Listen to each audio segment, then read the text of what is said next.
Good afternoon, everyone. Welcome to Nutmeg Sports. It is, believe it or not, I probably said Monday on yesterday's show, but I know now it's Wednesday. It is a Wednesday edition of the program. We're to the hump day of the work week and the hump day of really week number 1 of the state playoffs throughout the CIAC. Donald Eng, Dave Stewart, both with the day off. We'll be having baseball on the HAN network later today as the Darien Blue Wave meet the Trumbull Eagles. Stop me if you've heard that one before. We'll do it all over again later today in the playoffs, second round of Class LL. That is at 3:30 today on the HAN network. I'll be with you for the call. But we have plenty of scores to talk about from yesterday and some controversy as well, which we'll get to really in our next segment, along with some new coaching hire throughout the FCAC. So a bunch of things to get to. But first and foremost, we'll go to the scoreboard and really kind of look back at everything that took place yesterday.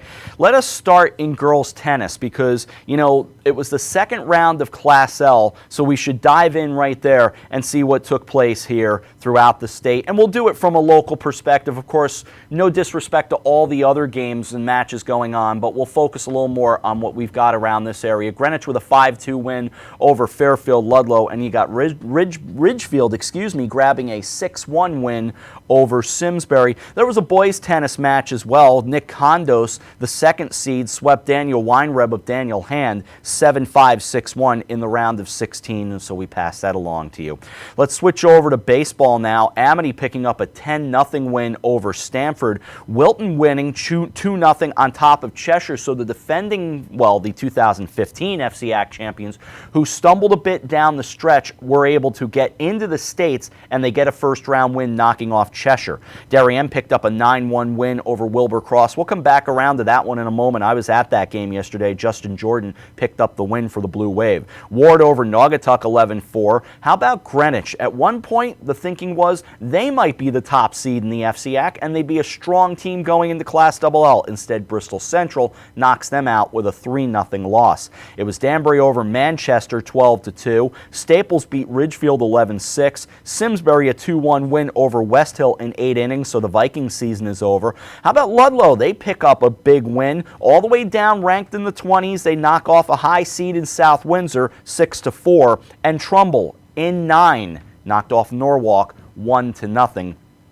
Again, a game that we will come back to in a moment. Staying in baseball, Class M first round, it was St. Joseph over Suffield 8-2. Let's move over to softball now. Bristol Central doubled up New Canaan 8-4. It was Stamford over Danbury 5-0. Ludlow put up the touchdown on East Hartford. Ward doubled up Wilton 4-2. It was Newington over Ridgefield 7-0. Darien 4, Trumbull 1, and West Hill all over Norwalk 14-1.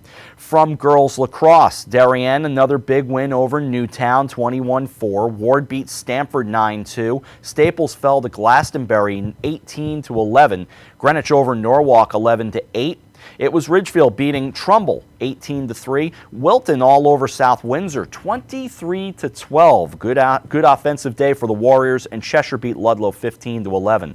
From Class M first round, both Braden Dial and Catherine Granito had 5 goals each as New Canaan beat Laurelton Hall by 9. And in the first round of Class S, St. Joseph doubling up East Catholic 16-8. Staying on the schedule and scoreboard all for a moment, let's go to golf, and this is from the FCAC. Justin Clark shot an even par 71 to win the Hap Holohan Invitational, and that was at Woodway Country Club in Darien. He topped the field of 30 of the FCAC's best golfers to win the title, which is essentially, of course, the league's FCAC championship. So more on that, but let's go back to baseball. Like I said, I was at Darien High School yesterday, watched the Blue Wave as they got the victory over the Governors of Wilbur Cross. And really good things continuing to happen for a very dangerous Darien Blue Wave team. I thought it was a great move by head coach Mike Scott to go with Justin Jordan to start the playoffs. Jordan might be considered the 3 starter, but you're not going very far down when you consider that Richard Brereton, obviously the FCAC MVP, has been as good as it gets, and Andrew Winch, who could have easily been the MVP as well, was so solid in the semifinal game. So you can't go wrong with that 1-2 punch. But now you've got Jordan as your number 3 starter. You can go a long way in the playoffs with those 2 as your top starters and Jordan as your man out of the bullpen. Quite often you get one good starter in high school baseball. To have two and potentially three, that's pretty special right there. So this team looks to be pretty solid. You know, they looked good yesterday. They took advantage, and a big key, they took advantage of errors committed by the Wilbercross Governors, but at the same time, they did not commit any errors. And for the Governors, they ran into trouble, finding problems on the base paths. They'd get a couple of hits. They didn't hit very much yesterday, but they had enough hits to get on base, but they would run themselves out of any potential rally. And really, the Governors up 1-0 after a half inning. The Blue Wave took it from there, 2-1 after 1, 6-1 after 2, and ran away with the 9-1 victory. So a great job by them. A little bit of controversy in that Trumbull-Norwalk game that, as we said, went to 9 innings yesterday, and you get Justin Waldeck leading off the bottom of the 9th. He got out on a bunt single, however, close play at first. Now, it's ruled a bunt single because he was safe, but the truth of the matter is it was one of those plays, and look, we've all grown up with the notion that, you know, the tie goes to the runner, which is not real. Ask any umpire, they'll tell you that's not a real thing. But it was close enough that no matter what, some coach was going to be unhappy with that call at first base. The call went in favor of the Eagles. Waldeck was safe at first, and then it just fell into trouble from there. A comebacker to Eddie O'Hara on a Vinny DeRubia sacrifice try, and, you know, O'Hara threw wide. That allowed Waldeck to arrive. He's safe, nobody out, and it just set up from there. Another sacrifice, and there you go. Winning run came around the score. So congratulations to Trumbull. They did have 2 outs. Now, the Bears got 2 outs in that inning, but it came down to an Andrew Loico ground ball, and Eddie McCabe fielded the ball. Close play, run scored, and with that said, the Eagles move on. Down at Darien High School, their reaction was pretty simple. They kept saying, let them go as long as the game wants, so that they wear each other out. Of course, the Blue Wave want a tired Eagles team to come in today, but they will have, arrested Joe Nemchek hitting the hill today for the Eagles. So it sets up either Winch or Brereton against Nemchek. You got yourself a good matchup. And of course, that went pretty well between Nemchek and Brereton last time around. We'll get back to that later in the program. So that's where we sit in the baseball scene. Couple of good games yesterday, and really, you know, not a lot to get excited about in terms of the girls' lacrosse scene or the boys' lacrosse scene. Most of those games kind of held serve, as you would expect. But, you know, in baseball, momentum always being your starting pitcher, again, it speaks to exactly what things were like in terms of putting a good pitcher out there. I'll give you an example. You know, I don't have all the details of the game, but here's number 2, Hamden in Class XXL, who has had themselves a wonderful season. They've been a great social media follow, so I've kind of followed their season along. And Hamden goes up. The Green Dragons take on Xavier. Now, Xavier is the 34 seed, having knocked off McMahon in the qualifying round. So what's momentum tell you? Well, you would think Hamden, the better seed, is going to take care of business, right? Wrong. Xavier, the 34 seed, with a 5-3 victory over the number 2 Green Dragons. Their season is over. The Xavier Falcons move on to play Newington. Just gives you an idea of some of the craziness, especially in baseball, that can go on around the state. And that brings me around to Fairfield Ludlow as well with their 6-4 win over Windsor. Ludlow was only a 27 seed near the bottom of the bracket, and they have struggled to a 10-11 season. South Windsor was having a much better season as the number 6 seed, but Ludlow got the win, knocked off South Windsor. Ludlow will take on Simsbury, so there's an FCAC tie for you right there as we glance forward in the brackets, at least in Class XXL. So these games all today, Amity and Danbury, Southington and Staples, should be a good one there. I mean, Staples, don't sleep on Staples. They're the 24 seed, and again, Staples had the battle to beat Ridgefield. They beat them 11-6, but the fact of the matter is that Staples has got some good athletes. That's a good team there. They get hot, they can be dangerous, and I know they're a 24 seed, but I don't take them lightly.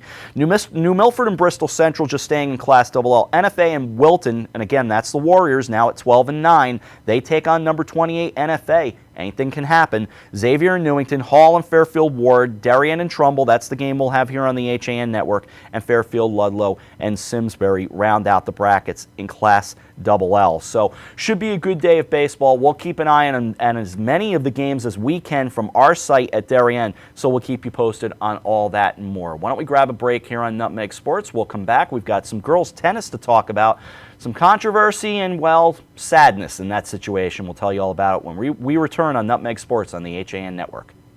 Connecticut is coming back to hometown banking, to a partner that makes small businesses feel big, where community comes first, where you get the know-how only neighbors can deliver, where saving time is important too. It's time to expect more. It's time to bank well, bank smart, bank local, bank well. With the 24-month Bank Well Smart CD, you can earn 1.35% APY and raise your rate and add to your CD. Warm weather, light breezes, boats are in the water. There's no better place to celebrate summer than the Dock Shop. Whether in Darien at 51 Tokenique Road or Westport at 609 Riverside Avenue, the Dock Shop is where you'll find everything you need to kick off summer. From the latest summer apparel to the newest fishing tackle, the Dock Shop will help you get the most out of your next beach day or harbor cruise. At the Dock Shop, you'll find a wonderful selection of items made in the USA and right here in New England, all with a distinct nautical flair. Boater, beach bum, fisherman, or simply love the coastal lifestyle, this is a unique place to shop.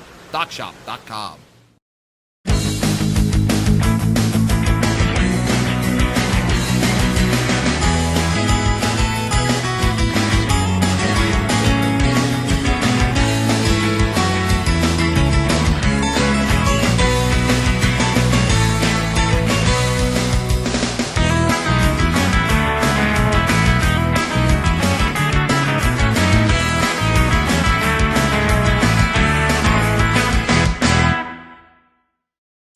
Walter Stewart's Market in New Canaan is your time-saving local shopping destination for the best of spring. Find many of your favorite products, from great specials on everyday items to the freshest organic produce, artisanal cheeses, and grass-fed steaks. Drop off your knives to be sharpened, grab a beautiful bouquet of spring flowers, and stop in next door for a wine tasting. Plus, their personable staff is always ready to lend a helping hand. So stop in to Walter Stewart's Market, 229 Elm Street today, or shop online at stewartsmarket.com. You're watching the HAN Network, and you're not alone. Nearly 1 million people have watched our live sports, news, and entertainment programming since the network launched in August 2015. Advertise on the network that reaches Fairfield County, Connecticut's most engaged audience. Contact Advertising Director Jessica Murrin at 203-273-7312 or email jessica@han.network. Welcome back to Nutmeg Sports on the HAN Network. We'll get back to baseball in our last segment. We're going to take you back to last week. We'll have a little fun with last week's FCAC championship. But I did want to spend a moment on the girls' tennis situation at Darien High School. This is unfortunate. The Blue Wave have been eliminated from the state tournament via forfeit. Now, Steve Buno writes in the Darien Times that a Darien player exceeded the limit of non-high school matches it participated in by just one. As a result, the Blue Wave self-reported the use of the ineligible player, resulting in a forfeit. Head coach Gigi Fernandez, who of course was a two-time Olympic gold medalist, was a doubles champion on the Pro Tour. You see her at the left side of that picture, has had a wonderful professional career. She said on her Facebook page, quote, "We have been disqualified from the state tournament due to a technicality that the parent of an opposing team pointed out after we had played in the first round of the team tournament." That's the part there that can make me crazy, certainly as an observer and a broadcaster, because, you know, you've gone ahead and played the match. The Blue Wave won their match over Wilton. At that point, shouldn't it be that you kind of take your medicine and go home? You waited and you let the match play out. But no, now you've lost the match, so you're going to play the pool of, oh, okay, we'll go and report this and now get the player eliminated. It's a very dicey rule to begin with, and you certainly feel bad for the Blue Wave, and you feel bad for head coach Gigi Fernandez. That's a team that did win the FCAC championship, and for the record, as I said, because of exceeding the limit of non-high school matches that the player participated in by one, the FCAC championship can stay with the Blue Wave. They will not lose that championship title from the FCAC but it does take them out of the state tournament, so their season is over. And again, that's a shame. Now, I understand there are a couple of sides to where you go with this. You could say that Gigi Fernandez should know, because she's the head coach, she should know these rules. And I don't disagree with that. You should know all these rules. You're the leader. Yes, that is on you. That is on, the athletic department. I understand all that. And certainly that's where the adults have to step up and be counted. On the other hand, it does seem like a dicey rule. We saw that in track not too many months ago where a player got, eliminated. And more so to this. I understand a rule's a rule, but you're taking the entire team out as a result of what happened. Couldn't you disqualify the player, maybe take her score out, and then take the rest of it from there? If the Blue Wave then have lost as a result of that player having forfeited? I mean, I think there's more to it than meets the eye, and as usual, the CIAC would be really well-hooved to go take a look. It would behoove them to really look this all over and say, maybe this is not the right rule. Obviously, they're not going to change it for this year. They can't change it for this year. But maybe for the future, they can do something about it. Just does not seem fair to any school, whether it's Darien, who, of course, is having such a great run in all the sports in the FCAC, and they look pretty good going into the states in other sports, boys lacrosse and girls lacrosse and baseball and so on. Again, we have to think about the athletes. I think that's what it comes down to. I'll climb off the soapbox on that and switch over to boys basketball now to talk about a new head coach over there with the St. Joseph Cadets. The Cadets had Chris Watts step down at the end of this past basketball season, and now they'll bring in Paul Dudzinski, the former head coach at Stratford, and had really been a stalwart of that program, well regarded in the SWC, but he decided to step down and come over to his alma mater. He is, I believe, a 1982 grad, if I recall correctly. A quick look at my notes. The brain works once in a while. 1982 graduate, and like I said, had been at Stratford for 19 years. So now he takes over at his alma mater. You see him there on the screen. That is Kevin Butler, the athletic director, Paul Dudzinski in the red tie, and Kevin Butler in the light blue tie to our right on the screen. So congratulations to Coach Dudzinski, who, again, when you're at a school for 19 years, you win 2 state championships with the program. You have had success there. Stratford, good basketball town. St. Joseph, obviously, the Vito Montelli School had such great success there with Coach Montelli for so many years. No reason why they can't be great again. So I think for Paul Dudzinski, it's a great fit for him to go back to his alma mater. I know there were other names mentioned possibly for that. And again, the Chris Watts thing, you kind of feel bad because that's a coach who I think was in a tough spot there stepping in for a legend. And the old saying is, you never want to be the guy replacing the guy. You kind of want to be the guy replacing the guy.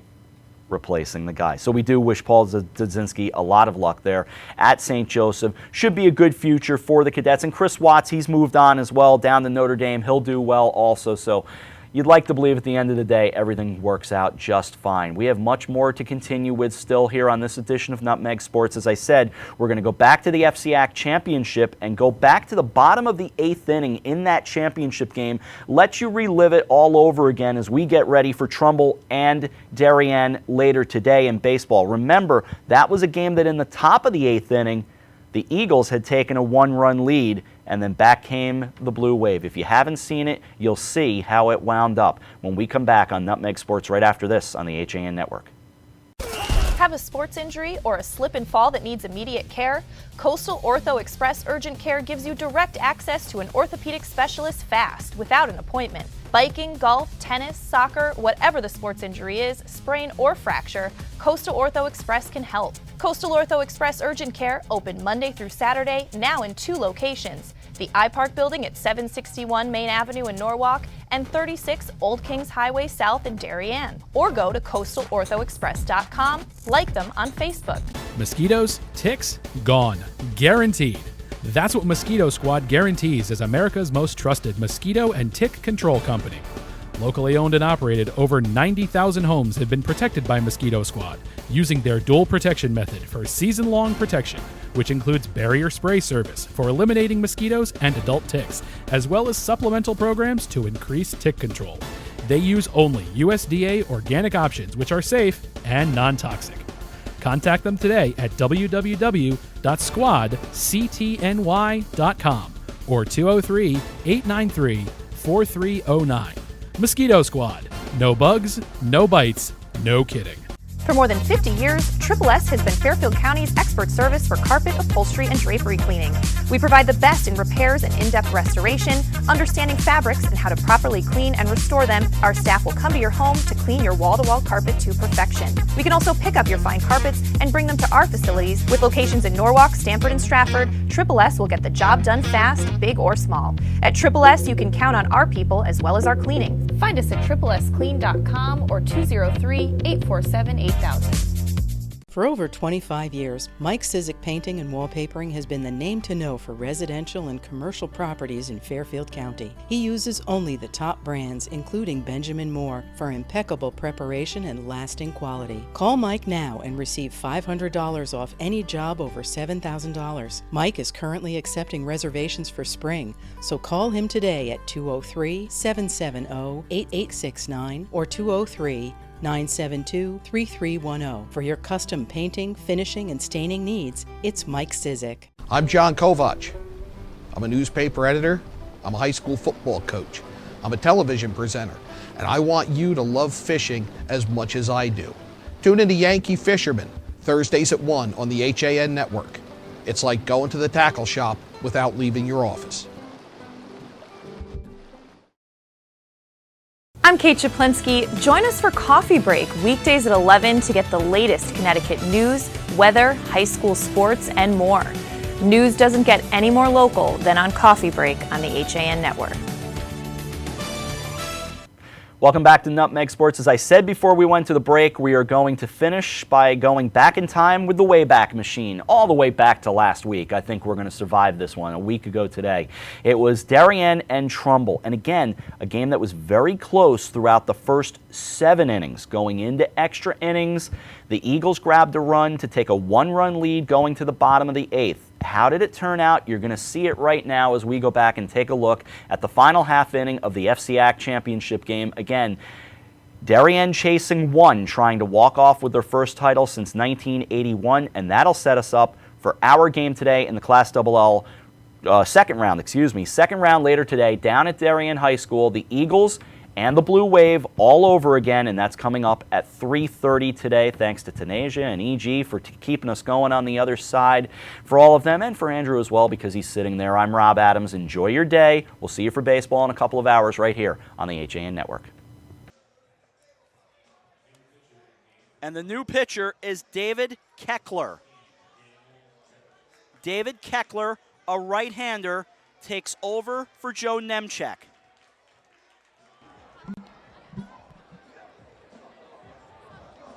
So, change of events, Robs, as we thought we would see Loyko, but they go to Keckler, who's been warming up as well. I find that kind of interesting myself, Frank, but after the high pitch count early on, Nemchek leaves at just 118 pitches. But I think it's the right call. He looked to be a little sluggish down the stretch. He was really relying on the off-speed pitches. And as we're going through the lineup through the 4th time now, especially with the bottom of the order, it sort of plays to their hand more than his. And away we go. Last of the 8th. Mark Schmidt is first.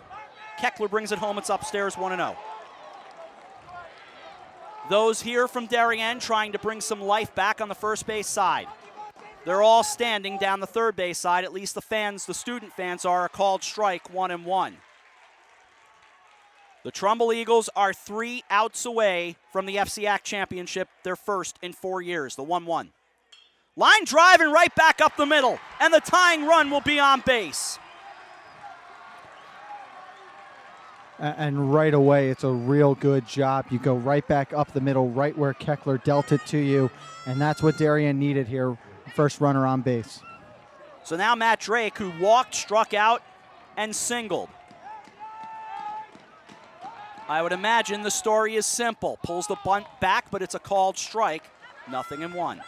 And Rob, you alluded to it a couple innings ago. We don't see that much small ball in today's game anymore, but both these teams are using it right now late in this one. Charging in will be Loiko from third. There is the bunt. It's a chopper. Going to be a tough play. Grabbed. Bobbled. Everybody's safe. DeRubius couldn't play it. Runners at first and second. Nobody out. And oh, by the way, the winning run is at first base. And time called. And Rob, I would not be surprised if we see another bunt right here again. Nemchek, or I beg your pardon, Keckler out. On comes Loiko. High drama in the bottom of the eighth. 2 on, nobody out. A new pitcher will take a break. 2-1 Trumbull. You're watching the FCAC Championship on the HAN Network.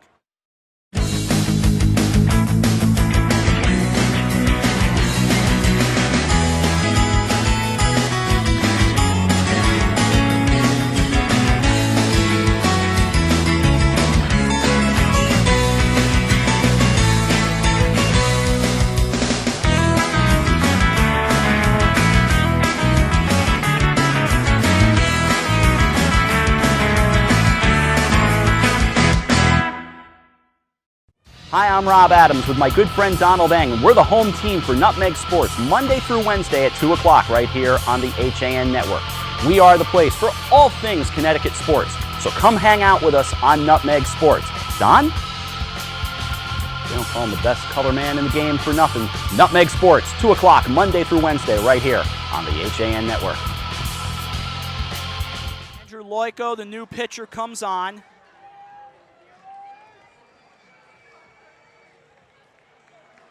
He replaces Keckler.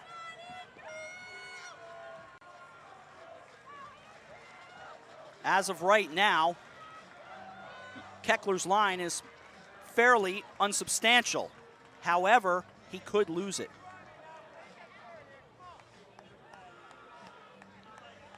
That was ruled, by the way, a sacrifice in an E3. It'll bring up Justin Jordan. Jordan, a fielder's choice, an infield single, and he struck out. 1 for 3. Left-handed batter, they're in at the corners, putting the wheel on. The set and the pitch, bunts it foul, 0-1.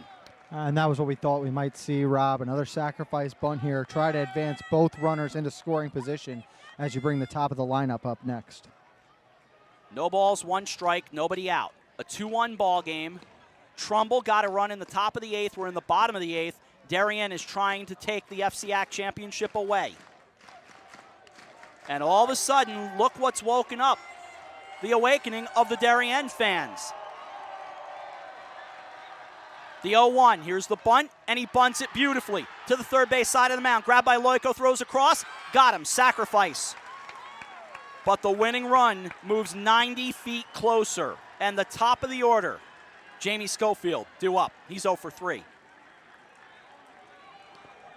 And it was a perfect bunt, Rob. At the start of that play, Loiko was signaling with his third baseman that they were going to work together had that bunt come back to him and try to get the lead runner. Schofield struck out in the first and in the second. A sacrifice in the 4th, popped the short in the 6th. In on the grass at 3rd. There's a new third baseman over there. Pitch on the way, breaking ball, a called strike, 0-1.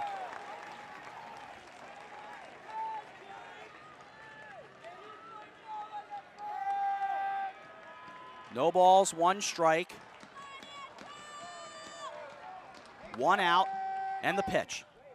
A fly ball, this could tie it, ranging over to make the catch is Rousso. Grabbed, the throw, coming home, he's safe. Now trying to go to third, and the throw there is not in time! Aggressive base running by Matt Drake on a sacrifice fly. The Blue Wave have tied it, and they're 90 feet away from the FCAC championship. It's a really good piece of hitting by Schofield here. The big question is why that throw wasn't cut off. There was never really a chance to get the lead runner at home, and by letting it bounce in 2 times, you've allowed the winning run to now move 90 feet from the dish. Now, time called, and Brereton will be intentionally walked. And this is something we're going to see in Major League Baseball very soon. You're not throwing the 4 pitches anymore. They are going to elect to pitch to Casey Brown. You know what, Rob? They might walk Brown as well. And I think they will. It's going to happen. Here's Phil Pacelli to make the call. Looks at the home plate umpire, says, yes, sir, let's do it again.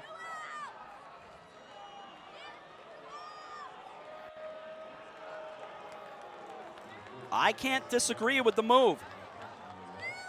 That run charged to Keckler. So it all will sit right now with Sean O'Malley. There's one out in the inning. A single by Schmidt, a sacrifice in an E3 put Drake on, a sacrifice moved the runners over. Then a sacrifice fly brought home off the bat of Schofield, brought Schmidt home. That tied it up. To third goes Drake. Bases loaded. One out. Loiko brings it home. Breaking ball. Misses outside 1-0. And it just missed. And oh, by the way, you got nowhere to put him. One ball, no strikes. One out. Bottom of the eighth. Here it comes. Lifted to left, and it looks like back to the left field. A diving try, and the Darien Blue Wave have walked off with the FCAC championship. And it's another inside-out swing, Rob. It's in on his hands. O'Malley puts the strength on display, goes deep to left. The outfielders were playing a little tighter than you would have thought, trying not to allow a bloop to beat him, and there was never a chance for the left fielder to get there. The coaches hug on the mound.